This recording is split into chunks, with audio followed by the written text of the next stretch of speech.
Hey everyone! Welcome to America Gossip News, where curiosity meets pure entertainment. From jaw-dropping celebrity scandals to the shocking twists in your favorite shows like The Bold and the Beautiful, we serve you fresh, honest, and binge-worthy content every single week. So buckle up, hit that subscribe button, and join our growing gossip family because your next obsession starts right here. For weeks, tension had been brewing beneath the glossy surface of the Forrester mansion. Eyes watched, ears listened. But it was Steffy Forrester who had been quietly carrying a secret so explosive it threatened to alter the entire Bold and Beautiful landscape. It began on a deceptively quiet Tuesday morning, with the ocean whispering through the open balcony of the Cliff House. Steffy sat alone, fingers trembling slightly as she looked at the framed photo of her and Finn. His smile, frozen in time, haunted her. It wasn't that she didn't love him, she did. But sometimes, love isn't enough. Especially when shadows from the past still stalked the light, and no shadow loomed larger than Sheila Carter. Steffy had kept her distance from Sheila ever since the last chaotic confrontation.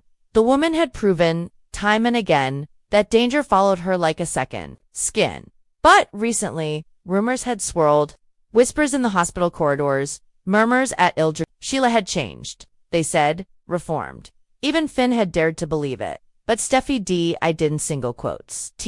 And that morning, she made the boldest move yet. She asked to meet Sheila alone at a quiet garden tucked behind a private estate in Malibu. Sheila arrived, her expression unreadable. There was a slight tremble in her voice as she greeted her daughter-in-law. Steffy, you asked for this meeting. Steffy didn't waste time. I want you to leave Finn's life for good. Sheila blinked. Excuse me. You heard me, Steffy said, steel in her tone.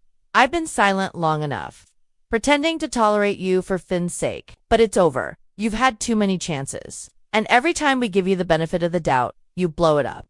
I won't let you gamble with my children's future. Sheila's face twisted, a flash of the old venom, before she caught herself.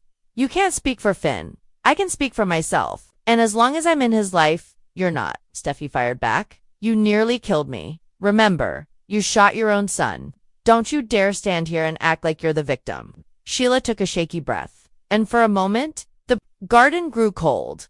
I came here hoping maybe we could find peace, Sheila whispered. But I guess that was foolish.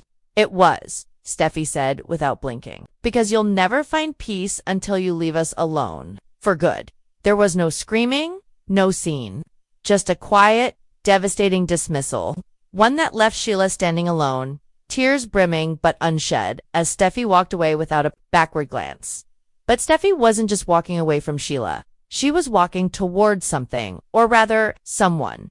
Later that day, she found herself outside Liam Spencer's house, the place that had once been a second home to her. She didn't knock right away. She just stood there, breathing in the familiarity of it all, the sound of Kelly's laughter from inside, the faint smell of coffee, the echo of memories both beautiful and brutal. When she finally knocked, Liam opened the door, surprised but smiling. Steffy, everything okay? She nodded. Can we talk? Just us. Liam glanced behind him, then stepped aside.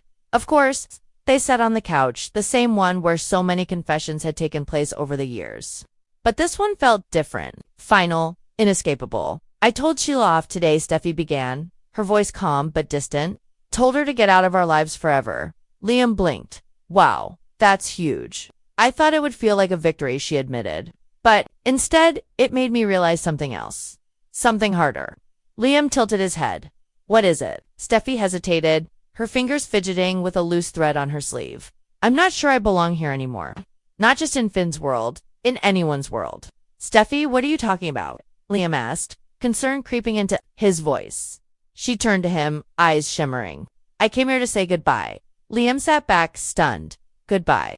I'm leaving LA, Liam, for real this time. I need space, time, somewhere far away, where the noise stops and I can hear myself think again. But what about Kelly? She's coming with me. I'd never take her away without talking to you first, of course.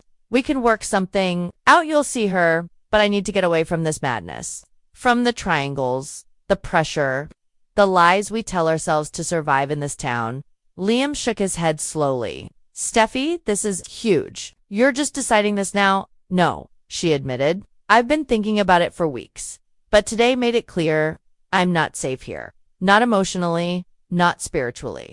And then, with a courage she hadn't summoned in years. She leaned forward, her voice dropping. But before I go, there's something I need to say. Something I've kept buried for too long. Liam's breath caught. He already knew what was coming. He could feel it. I love you, Liam.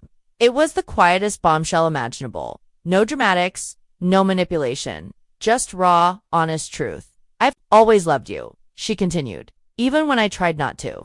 Even when I convinced myself that Finn was everything I needed. And maybe he was. Maybe he still is. But you're the one I can never forget. Liam was silent, staring. 100 memories flashing across his face.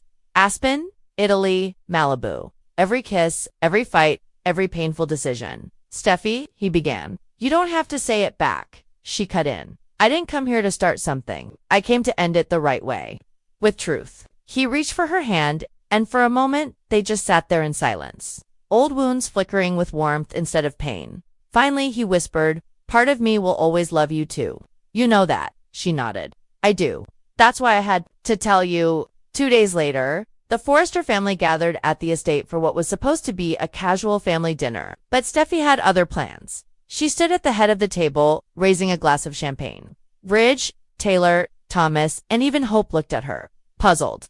I have an announcement to make, she began, the calm in her voice belying the storm in her heart. I'm leaving Los Angeles. Indefinitely. Gasps echoed around the table. Taylor stood. Steffi, what? Why? I need space, Mom, to find myself again. I've been running on autopilot for too long, chasing careers, romances, legacies. And I've lost sight of who I am. I need to start over. Thomas looked devastated.